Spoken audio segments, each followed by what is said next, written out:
ঈদ মোবারক সবাইকে। এবং আজকে বলছি যে একটা অন্যরকম কথা। এই ঈদের দিনে গিয়েছিলাম একটা মুভি দেখার জন্য। 'মোনা দি জিন্টু'। মানে অন্যরকম একটা মুভি, পুরাই ভয়ংকর। আমার কাছে তো বারবার মনে হচ্ছিল আমি হয়তো মোনা ক্যারেক্টারের মধ্যে ঢুকে গেছি। তো আজকে কথা আর বাড়াবো না, চলে যাব আমি মোনা মুভি দেখার পরে আমার রিঅ্যাকশন কি আমি আপনাদেরকে সেটাই বলছি। এবং সবথেকে মজার ব্যাপার হচ্ছে যে মুভিতে যে মেইন ক্যারেক্টার ছিল মোনা, তার সাথে আজকে দেখা হলো।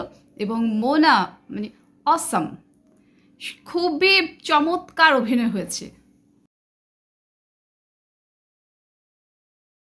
আজকে ঈদের দিন গিয়েছিলাম একটা মুভি দেখতে। মুভিটার নাম হলো মোনা দি জিন্টু। এই মুভিটা যারা আজকে দেখেছেন তারাই বলতে পারবেন যে কতটা ভয়ঙ্কর। মানে মুভিটা দেখে আমার মনে হলো আমি একা কখনো খালি বাসায় এই মুভি আমি দেখতে পারবো না। আমি যদি একা দেখি আমি হয়তো ভয়ে বেহুশ হয়ে যেতে পারি। এটা আমার পার্সোনাল ফিলিংস। এবং মুভিটা দেখার পর হলে আরও যারা ছিলেন প্রত্যেকেরই একই কথা, এত ভয়ঙ্কর কেন? মুভিটার মেইন ছিল একটা জিনের কাহিনী নিয়ে। তো এলাকার কোনো একজন গণ্যমান্য ব্যক্তি যিনি কিনা খুব একটা অপকর্ম করেছিলেন, মানে তাকে নিয়ে, এবং জিন সংক্রান্ত কাহিনী। এবং এই মুভিটা যারা এখনো দেখেননি তাদেরকে সাজেস্ট করব মুভিটাকে দেখার জন্য। অন্যরকম একটা মুভি। আমরা তো হরর মুভি অনেক সময় দেখি, কিংবা দেখা যায় যে আমরা আহাট আর অনেক কিছু দেখেছি। আমরা যারা দেখি হরর মুভিগুলো তারাই বলতে পারবো যে এই মুভিটা দেখার পর যে মুভিটা আসলে কতটা রিয়েল। পুরো মনে হচ্ছে যে সব কিছু ন্যাচারাল হচ্ছে। এবং মুভিতে যে নায়িকা ছিল মোনা, অসাধারণ। মোনা ওয়াজ, মানে আমি বলবো যে সুপার ডুপার।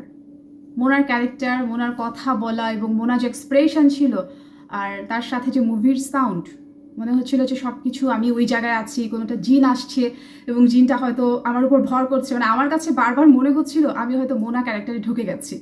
মানে খুবই আমি এনজয় করেছি মুভিটা দেখে। এবং মুভিটাতে হচ্ছে ফার্স্ট হাফের পরে যখন মুভিটা আবার স্টার্ট হলো তখন আরও ভয় লেগেছে। মানে যতই মুভিটা যাচ্ছে শেষের দিকে ততই একটা মনে হচ্ছিল যে হরর একটা প্লেসে আছি, আমি হয়তো ওই জায়গাটায় আছি, আমি হয়তো নায়িকা, মানে এরকম মনে হয়ে যাচ্ছিল। আর যারা আজকে মুভিটা দেখেছেন তারা তো বলতেই পারবেন যে মুভিটা আসলে কতটুক মজার ছিল। হরর মুভি আমরা যারা লাভ করি দেখতে, তারা বলতে পারবো যে প্রত্যেকটা সিন অন্যরকম ছিল। এবং আমাদের দেশে এত সুন্দর আসলে মুভি হবে এটা হয়তো ড্রিম ছিল। আর এখন আমরা যারা বিদেশের মুভি দেখি, ইংলিশ মুভি কিংবা কলকাতার মুভি, ইন্ডিয়ার অন্য যে কোনো জায়গার মুভি, আমরা বলতে পারবো যে আমাদের দেশের এই ঈদে যে মুক্তি পেল মোনা দি জিন্টু, এই মুভিটা কোনো অংশে হয়তো ইন্ডিয়ার কোনো মুভি থেকে কম হয়নি। সাউন্ড কোয়ালিটি যদি বলেন, তারপর হচ্ছে মোনা যে ক্যারেক্টারে ছিল মোনা, সব কিছু মিলে হচ্ছে মুভিটা আমার কাছে ভালো লেগেছে।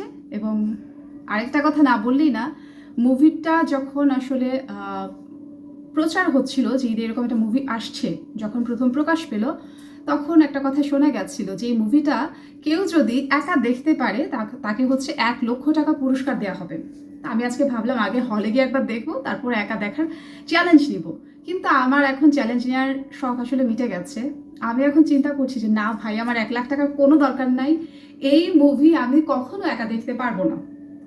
তবে আমি আপনাদেরকে বলবো যে প্লিজ আপনার মুভিটা দেখেন, আপনাদের কাছে ভালো লাগবে। অন্যরকম একটা মুভি।